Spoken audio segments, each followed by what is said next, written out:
예수님께서는 지상에 세워진 하나님의 나라에 대해서 많은 비밀로 말씀을 하셨습니다. 주로 그 비밀에 대한 이야기는 비유의 말씀으로 그렇게 들려주셨습니다. 자, 오늘 요 본문에 나오는 요 비유가 그리고 설명, 이것은 바로 지상에 세워진 하나님 나라에 대한 비밀이라 이렇게 보시면 되겠습니다. 자, 그 이야기 내용은 이렇습니다. 천국은 마치 좋은 씨를 제밭에 뿌린 사람의 경우와 같다 그랬습니다. 자, 그러면서 여기에 좋은 씨는 무엇을 말하는가 하고 설명을 함에 있어서는 38절에 보면 여기 좋은 씨는 천국의 아들들이라 그랬습니다. 자, 이 천국의 아들들인데 여기 씨는 누가 뿌리는 것일까 할 때 거기 37절에 나옵니다. 37절에 좋은 씨를 뿌리는 이는 인자요 그랬습니다. 그래서 인자라는 것은 예수님을 두고 말한다고 하겠습니다. 즉 예수님께서 이 하나님 나라에 좋은 씨, 즉 천국의 아들들을 보내신다. 이렇게 이해하시면 되겠습니다. 자, 그리고 또 이제 하나 비밀은 뭐냐면 하나님 나라에는 가라지를 뿌리는 이도 있다 하면서 예수님께서 하나님 지상에 세워진 하나님의 나라에 대한 비밀 하나를 설명했습니다. 그 비밀이란 하나님 나라 안에는 가라지를 뿌리는 이도 있다 하면서 39절에 말씀합니다. 가라지를 뿌리는 원수는 마귀요 그랬습니다. 마귀는 가라지를 뿌린다 그랬습니다. 그래서 여기 이제 밭이라고 하는 것은 여기 밭에 뿌린다 그랬죠. 밭이라는 것은 바로 이 지구 혹은 온 세상 이렇게 보시면 되겠습니다. 온 세상 마귀는 하나님의 나라가 세워져 있는 곳은 어디든지 가릴 것 없이 요 가라지를 뿌리고 다닌다 그렇게 말씀하고 있습니다. 그래서 하나님 나라에는 하나님의 백성들이 있는 곳에는 마귀는 와서는 여척 없이 방해를 한다 하는 그런 의미의 뜻으로 보시면 되겠습니다. 자, 그래서 오늘 25절에 한번 보시면 그렇게 말씀하고 있습니다. 예수님께서 사람들이 잘 때, 조용할 때, 잠잠할 때, 그럴 때 원수가 와서 곡식 가운데 가라지를 덧뿌리고 갔다 그랬습니다. 그런데 가라지를 덧뿌린 그 가라지가 안 자라면 다행인데 잘 자랐다 하고 그렇게 말씀도 하고 있습니다. 26절에 보면 가라지도 보이거늘, 이거는 잘 자랐다는 그런 뜻입니다. 그 씨가 그냥 땅속에 있었으면 안 보였을 것인데 잘 자라는 바람에 그래서 그 가라지도 보였다 하고 이렇게 말씀하고 있습니다. 그런데 이 가라지를 뿌리는 이가 누군가 하고 앞서 말씀을 드렸습니다만은 39절에 보시면 가라지를 뿌리는 원수는 마귀요 그랬습니다. 그래서 이 마귀는 이 세상 곳곳에 하나님의 나라가 세워진 곳에는 거기 가서는 가라지를 뿌린다 그랬습니다. 그래서 순서는 이렇습니다. 순서는 가라지가 먼저 있는 곳에 알곡이 있는 것이 아니라 알곡이 있는 곳에 먼저 그 다음에 가라지가 덧뿌려진다 그렇게 보시면 됩니다. 그래서 마귀가 와서는 그 위에 가라지를 뿌린다 그랬습니다. 25절에 보시면 덧뿌린다 그랬습니다. 여기 덧뿌린다는 말은 한번 좋은 씨가 뿌려진 그 밭 위에 한 번 더 씨를 뿌린다 하는 그런 의미로 보시면 됩니다. 한 번 더 씨를 뿌린다. 좋은 씨가 뿌려졌으면 더 이상 거기에 뿌리면 안 됩니다. 뿌리더라도 좋은 씨를 뿌리면 되는데 이게 나쁜 씨 그리고 옳지 않는 그런 씨앗들을 뿌리는 것은 그것은 좋은 것이 아니라는 것입니다. 그래서 이 마귀는 천국의 아들들이 있는 곳에 마귀의 아들들을 뿌린다 하고 그렇게 말씀하고 있습니다. 옛날 가나안 땅 그 풍습에 보면 이런 일이 있었다고 합니다. 예, 어떤 일이냐면 자기하고 감정이 안 좋은 사람, 또 자기하고 사이가 안 좋은 그런 사람의 경우에는 골탕을 먹이려고 몰래 밤중에 가가지고는 그 사람이 뿌려놓은 그 씨앗, 그 밭을 갈아가 씨앗을 뿌리는 그 위에 잡초를 뿌리는, 그래서 그 밭을 엉망으로 만들어버리게 하는 이런 어떤 좋지 않는 일을 행하기도 했다고 합니다. 바로 이와 마찬가지로 하나님께서 잘 갈아서 좋게 만들어진 그 밭, 자기 백성들을 뿌려놨는데 마귀가 와가지고 그 위에 엉망으로 만들기 위해서 세상에 이런 몹쓸짓을 하게 된다는 것입니다. 그래서 이 마귀는 앞서 말씀을 드렸습니다마는 38절에 악한 자의 아들들을 그게 뿌린다 하고 이렇게 말씀을 하고 있습니다. 그래서 하나님 나라에는 이렇게 혼재되어 있다는 것입니다. 혼합되어 있다는 것입니다. 하나님의 백성들과 마귀의 자녀들이 함께 혼합되어져 있다. 이게 이제 하나님 나라 비밀이다 하고 예수님께서 그렇게 말씀을 하셨습니다. 그래서 나라 여기 구석구석에 이렇게 마귀는 덧뿌린 그 씨가 자라나게 함으로써 그 백성들로 하여금 힘들게 만들고 어렵게 만들고 그렇게 하는 역할을 한다라는 것입니다. 그래서 이제 교회 안에는 멸망의 자녀도 있다. 하나님 나라에는 영생 얻는 구원받는 백성들도 있지만 멸망으로 들어가는 그런 백성들도 있다 하고 요한 1서 3장 10절에 그렇게 말씀하십니다. 그 3장 10절에 보시면 이러므로 하나님의 자녀들과 마귀의 자녀들이 드러난다 그랬습니다. 자, 그러면 이래 될 때에 밭을 관리하는 사람은 이 문제를 어떻게 해결해야 될 것인가 하는 문제가 대두될 겁니다. 그래서 밭을 관리하는 사람 입장에서는 이것을 뽑을까요 하고 그 주인에게 이제 물어볼 그런 어떤 하나 질문의 대상이 될 겁니다.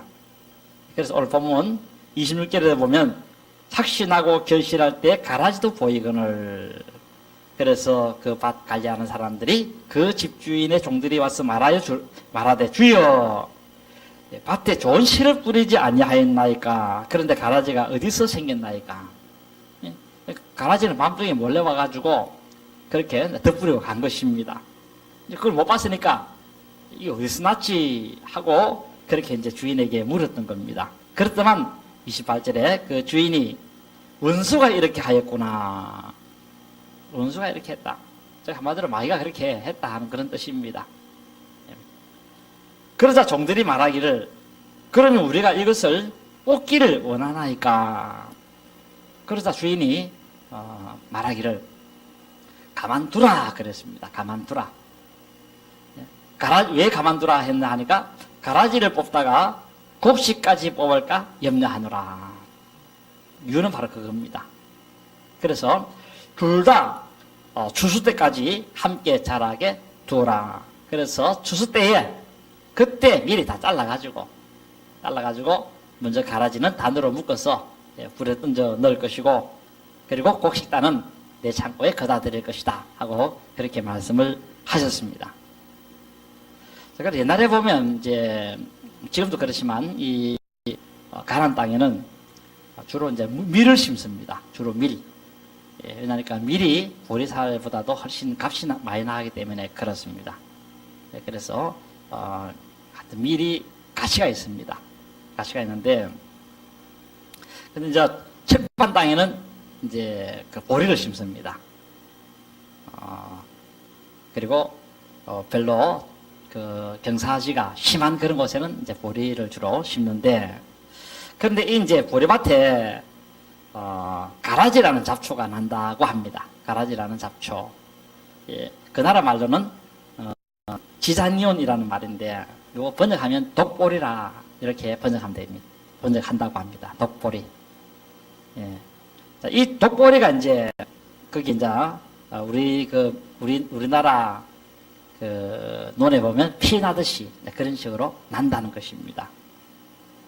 독보리. 왜 독보리냐 하면 이 열매는 보리알보다 조금 작은데 그것을 먹으면 메스껍고 또 그리고 많이 먹으면 그다음에 목숨도 위태롭다고 합니다. 그래서 독보리라 그렇게 이름을 붙였다고 합니다. 그런데 이 독보리는 흡사 보리하고 똑같아 가지고 구분이 잘 안 된답니다. 구분이 마치 피가 거의 다 자랄 때까지 구분이 잘 안 되는 것처럼 이것도 거의 다 자랄 때까지 구분이 잘 안 되는데, 근데 다 자라면 이게 구분이 된답니다. 어느 정도까지 다 자라면. 자, 그러면 구분이 딱 될 때 종들이 그 주인에게 질문하게 될 겁니다. 이것을 뽑을까요? 독보리를 뽑을까요? 하고 주인에게 질문을 하게 된다는 것입니다. 자, 그런데 주인이 뽑아라 안 하고 그냥 두라 그렇게 말한다는 것입니다. 왜 그렇게 두라 말을 하느냐 하면 그 가라지를 뽑다가 곡식까지 뽑을까 염려되기 때문에 그렇다는 것입니다.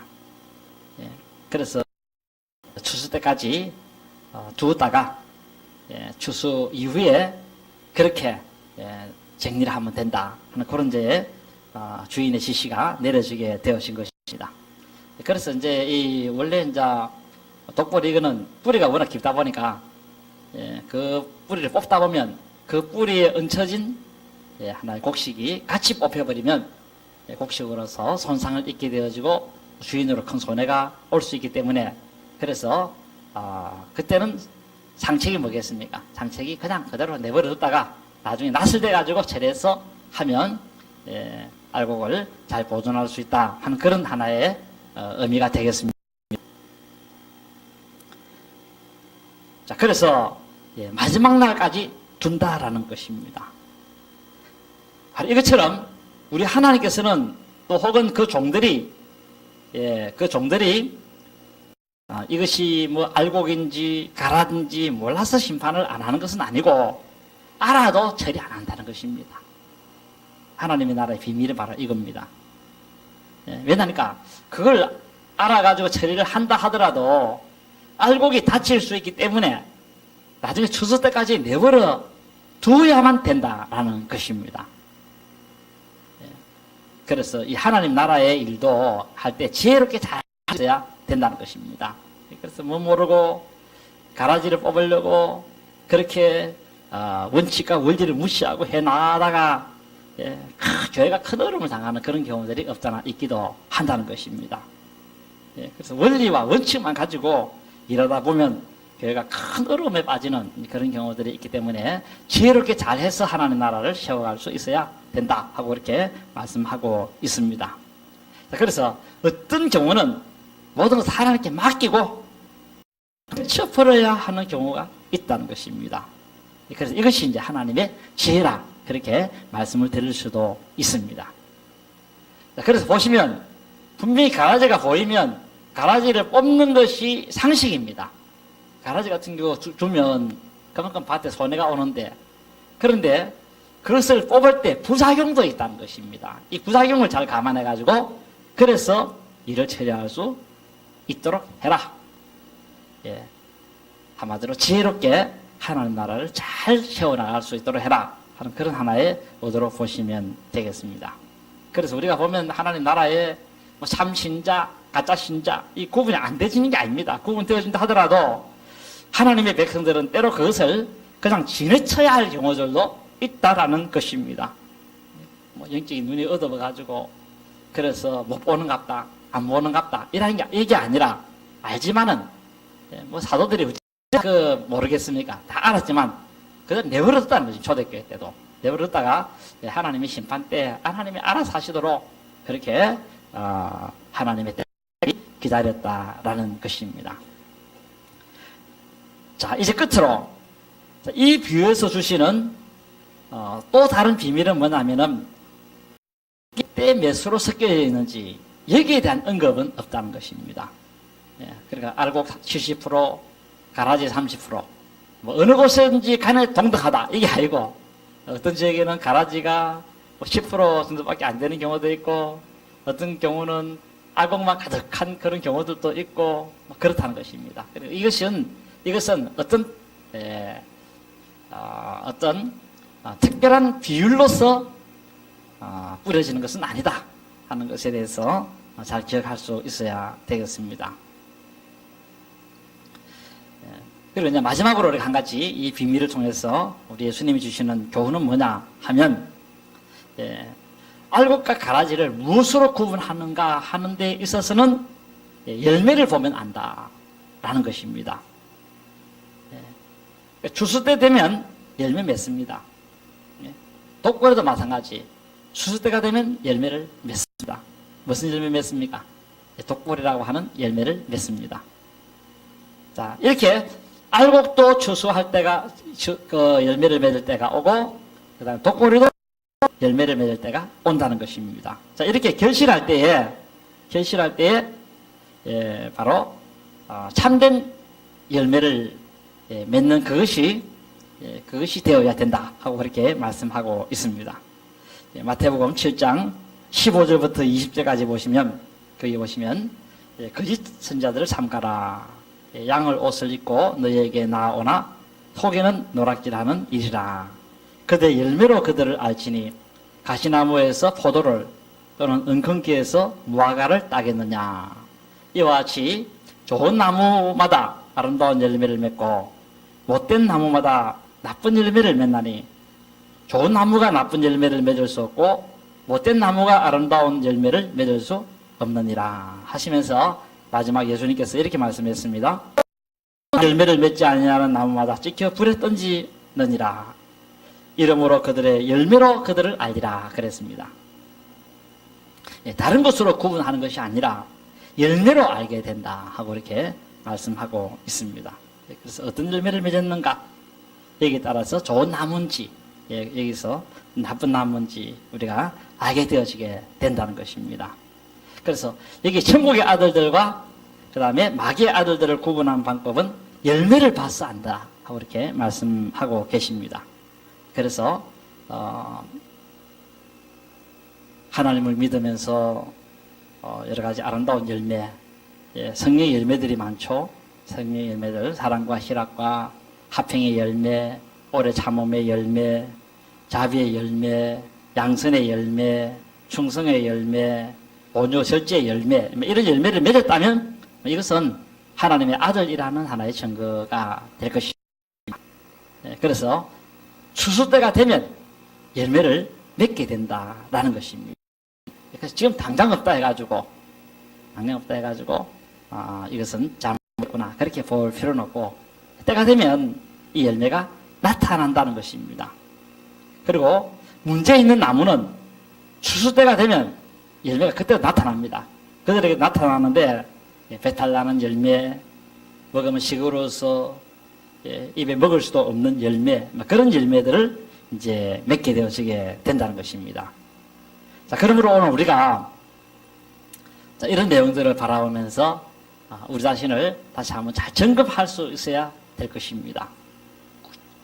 두렵고 떨림으로써 자신을 잘 점검해야 되는데, 그래서 우리 자신이 어떤 하나의 모습인가, 나는 어떤 정체를 갖고 있는가 하는 것을 잘 살펴서 나는 심령이 가난한 사람인가, 나는 애통하는 자인가, 나는 의에 줄이고 목마른 자인가, 나는 긍휼히 여기는 자인가, 나는 마음이 청결한 자인가, 나는 화평케 하는 자인가, 의를 위해서 박해를 받는 그런 자인가 등등 살펴가지고 여러분들이 이런 열매들을 가지고서 천국의 구원의 확신을 가지고서 그렇게 여러분이 가는 이 길을 잘 걸어 나가시기를 진심으로 바랍니다.